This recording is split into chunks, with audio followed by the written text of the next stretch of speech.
Good morning. My name is Chris Adam with Youth Pledge for Employers, and I'm delighted to be joined by Georgina Day, the Head of Marketing Services for Unity Online. Hello, Georgina. Good morning. Good morning. Hello, how are you? Yes, not too bad. Yourself? Yes, fantastic. Brilliant. That's what we'd like to hear. And thank you for giving up your time this morning. I really do appreciate it. No And worries. I guess my starter for 10 question really has to be, can you tell us a little bit about Unity Online, who you are and what you do? Yeah, in a nutshell, Unity Online is a multi-service digital marketing agency. So we service medium-sized businesses, local, national companies that want to market their business online. Oh, brilliant. You've done it so succinctly. I know when I ask people that question, they say, what do you do? Like, if people are just like, oh my God, I've got to summarize in a few seconds. Like, I think that's the most succinct, like, nice answer I've had to that. So no, thank you. So no, brilliant. And as I say, sort of to manage that sort of portfolio of clients, I'm assuming you have different roles within the organization. So as I say, if you had to sort of summarize the structure and the different kind of roles you have in the organization, sort of, what are they?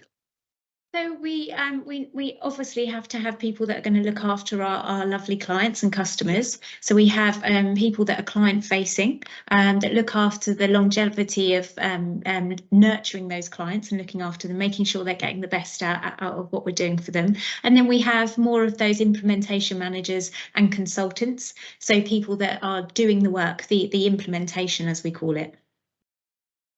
I'll extend Fantastic. that. Yeah. Okay, you go. Go ahead. I was just going to say, if we were going to go more specific, those specialists are doing tasks such as being a search engine optimization consultant, a paid marketing consultant. You've got web designers, web developers. So they're kind of a few of those job titles thrown in there of what we do.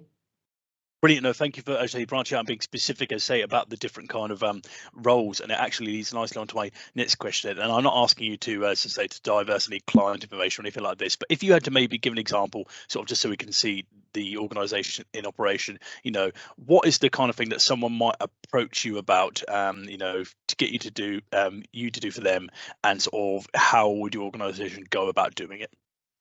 So a client might need an updated website. Things move very fast in the digital world. They might need a new website.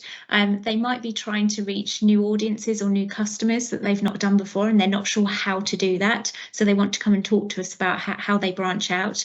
Or it may be that they want to have some form of objective they want to reach. So it may be that they want to increase their revenue, or they want to get the phone ringing. It's those sorts of things, so that it comes with a very specific objective from our clients when they join us, and they'll want to solve the problem with digital marketing. Oh, brilliant. No, it's really interesting to see. And you touched on it there, and I was going to answer a question about this, about how sort of, as you say, sort of everything digital is always moving, new challenges facing. And if someone was sort of looking to get into this, this field and this kind of career, I'm assuming that, how to put it, new digital skills can always be learned, if you see what I mean. There's always, there's always trends, there's always new things you can learn. What are the kind of qualitative skills, or maybe the personality traits, if you see what I mean, that they need, other than the things they'll learn, that would serve them well in this industry? Do you know what? It's so varied, and in most roles, personality. I'm more lean towards calling it the standards of expectations, those soft skills that somebody's going to need to have, that can be overlooked sometimes. The actual day-to-day job role, those hard skills are very succinct and specific to the execution, what you're going to be doing. It's those soft skills that we find that most of the younger ones coming into employment, are having to learn, and finding it a steep learning curve. So it's presentation skills, being able to deliver a point well, even down to setting up hardware to get it to function and work on a meeting. Those are the sorts of things that, once known and nailed, they're going to be fine, because it will help in dealing with, stakeholders in the business, so interpersonnel, departments. But it also helps when they're talking to a client, because even though you have a client services team, you're still going to be client facing at some point when you're within a marketing agency. Somebody's always going to be able to ask you a question. So yes, I would say that one of the biggest areas that people could focus on, other than learning, the online tools and going through, online tools to learn parts of their trade and their specialisms, it's also being able to deliver, talk, speak openly, have a discussion, to solutionize things with clients is a skill that they need to have. Thank you for that, and you've actually sort of led quite nicely onto my next question, which is well. So you've spoken about the soft skills there, and you've mentioned about some of the younger people that maybe came into your organisation. Speaking to you as the employer, if you're looking at a CV, and as I say, there might be a young person who wants to take their first steps into the field, but maybe they haven't, as I say, had the practical experience yet or done the learning, as I say, with the harder skills. If you're looking at their CV and you're looking for maybe signs that those softer skills might be there or the potential's there, what kind of things are you looking for on their CV, whether it be in their hobbies, their interests, or their experiences? I generally look for where they want to seek out those experiences for themselves. So illustrations of where they may have, done a couple of days in an agency, and what sort of projects they've worked on. If they have been interested in certain areas of marketing, how much they know about it. Have they been to talks where they've heard more about it? Because soft skills are also learnt when you're watching somebody else do something. One of the biggest ways that we teach soft skills that isn't almost client facing is we get them to run things like stand-ups in the morning where we'll be talking about our priorities for the day, and we get those less kind of comfortable with presenting to actually have to run the screen and run the project management boards and talk openly to all levels of the management team, senior people, and actually try and run priorities for the day. And it's a much kind of calmer environment for them to learn those soft skills. But a lot of people that have joined the business with not many years experience under their belt will have illustrated to me that they're able to do that just by even coming to the interview and asking whether they can present something to us to illustrate that they've got those. So, if there's an opportunity within an interview process to be motivated enough to say, how about I present something to you on my thoughts on a topic? It doesn't even have to be related to the job, just to illustrate to you that I've got those soft skills that you're looking for. I find it really refreshing for an organisation to actually, as you say, to put so much of a focus on those softer skills. And as I say, and I love always you say, well, you're getting them to sort of deliver morning briefings as well. Whereas they can learn those softer skills, as you say, in a sort of a more friendly environment, quite naturally. And as I say, that additional focus must only sort of make new people coming to the business feel more welcome, committed to the business longer term.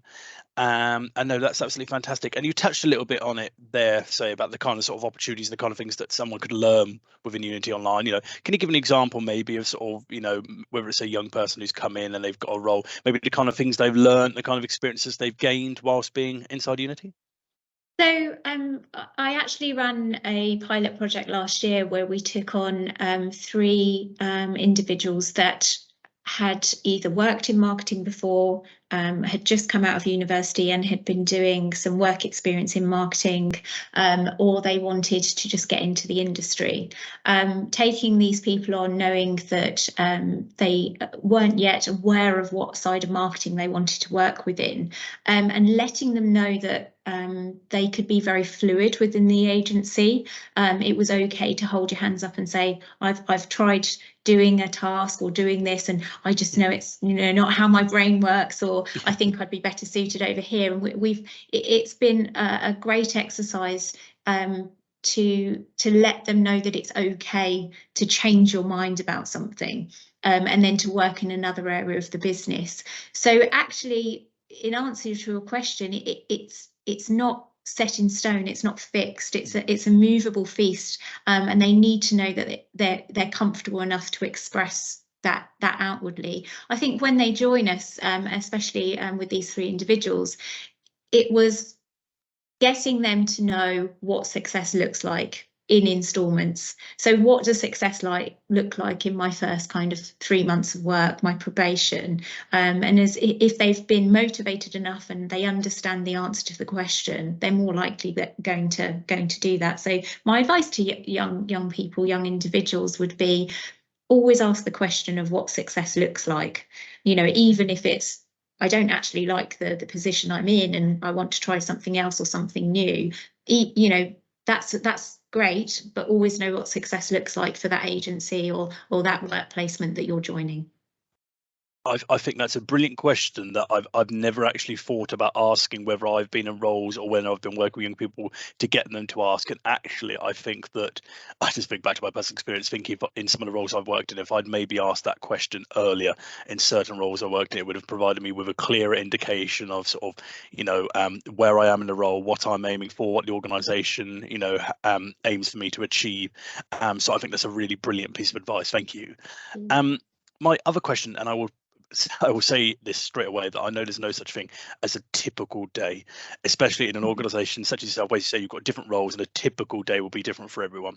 But if you had to maybe summarise, so rather than forget a typical day, if you're working inside the agency in one of these different roles, what do the good days look like and what do the sort of challenging days look like? I'm going to surprise you because I can tell you what the day looks like. Oh, wow. I've worked in many agencies where the question would have been true. We wouldn't have been able to tell you what a good and a bad, well, I'd have been able to tell you what a good and a bad day looked like, and they would be very contrasting and different.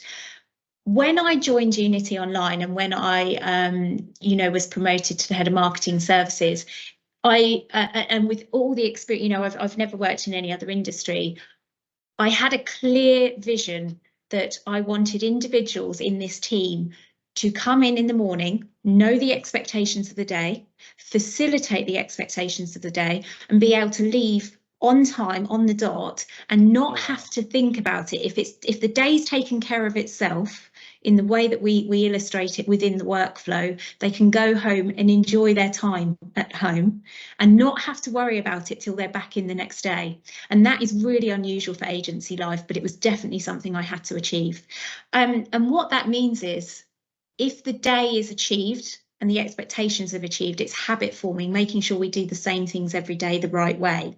It also means the month takes care of itself. You can't service this many clients if you don't have a daily expectation of what every person's got to achieve to then go home at the same time, come in at the same time the next morning. No long hours. That's definitely not what I wanted to have in terms of our culture for the agency. So it means that by the end of the month, the work's been facilitated, it's been completed, and we're ready for the next month because we've already pre-planned that while we were working our way through this month.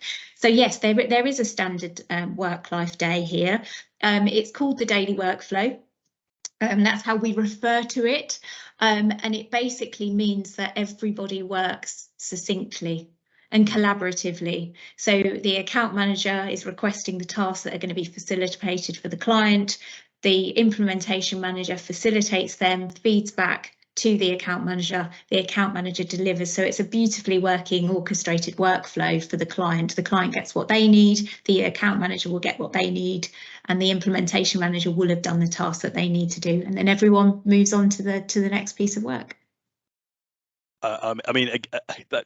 I'm a little bit, when I say shop balance, I say I get so used to asking questions about sort of typical day, and everyone's to come back to me and say there is no typical day, but actually to learn that, as I say, you've actually almost developed, as you say, a framework and a set of processes around it, so the fact that actually, no, we can have as close to a typical day as possible. We can have, as say, clear sort of, lines of communication, clear, Absolutely. lines of workflow as well. I think that's really, really interesting. But just to go back to the other point I said, sort of, Yes, so sorry. no, sorry, it's fine. So if, as I say, so if the days are going, as I say, exactly as planned, is, I take it those are the good days. That's what the good days are like, in terms of everyone, the work's been completed on time. Everyone there's no worries at all. But I get the opinion that sometimes these agencies can be sort of a high pressure environment at times.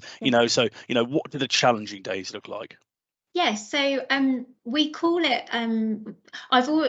In agencies, they've been referred to as fast-paced because there's a lot going on. you know, there's a lot of, but for me, fast-paced is because I've got a lot of moving components, and they happen quickly and they get done and ticked off. So there's the kind of contrast to other agencies that I've worked in before to this one. So it's fast-paced because there's a lot going on. There's, you know, 18 stakeholders currently in this department. So there's a lot of moving parts. The bad days, honestly, will be because we've got a problem to solve.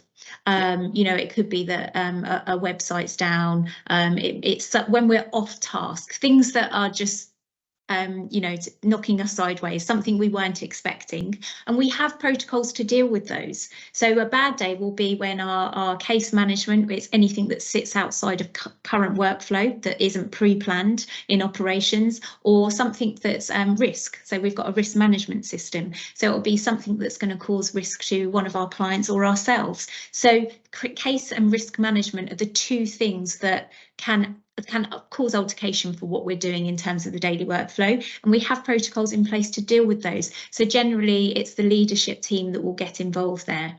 So actually it doesn't impact such a well-oiled machine. Yes, and I efficient would image. say So I so. mean, as we do, I was gonna say I'm just getting visions of like some kind of Swiss-made clock with all these efficient cogs on the inside, and as you say, everything works absolutely seamlessly, just unless there's one cog which is, you know, maybe something's gone wrong. As I say, I get nothing but you know, an awe of an efficiency from you. Yeah, I think so. I think a lot of, you know, welfare management within the business is ensuring that those within leadership roles, their standards and expectations are that they can deal with high pressure, they can deal with a problem and see it as black and white, something that's got to be solved, and show kind of no stress or strain in those environments. And, you know, the training that we put that team through is to be able to cope with that almost as if it just is a workflow task. And that illustrates to those that are doing the workflow that, you know, these are problems that need solving. It's, you know, we shouldn't get anxiety from them or pressure from them. So, but that happens at different levels. So it's ensuring that your employer has got the right things in place operationally, but also they've trained you again in those soft skills to deal with those at multi-layers. So if you're expected to deal with a problem or an issue that's occurred that sits outside of your daily workflow, how you deal with that, you know, and how you remain calm and collected is very important.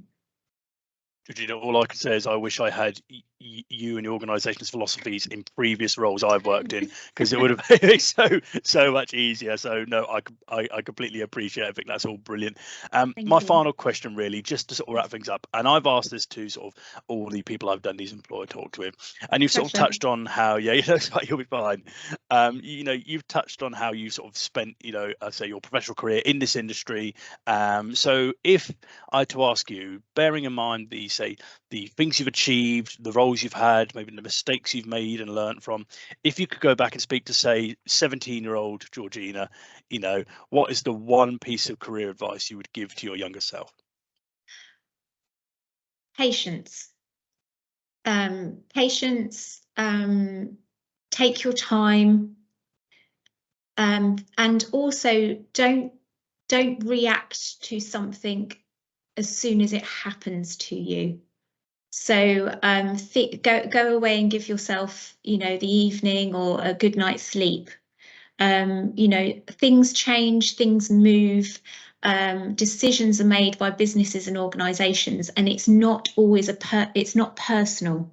And I think you can change the way in which you will respond to something if you give yourself time to consider it from all angles, potentially come back in with more questions and ask about what the motivations and the decision has been made, because it isn't always personal. I think back to my younger self, I was impatient. I think I made brash decisions, or I reacted to something because it was an emotional reaction. And if I'd have taken the time to understand it, and back on the people that were doing it at the time, I've learned to take time to explain something to somebody can help them understand a decision that has been made.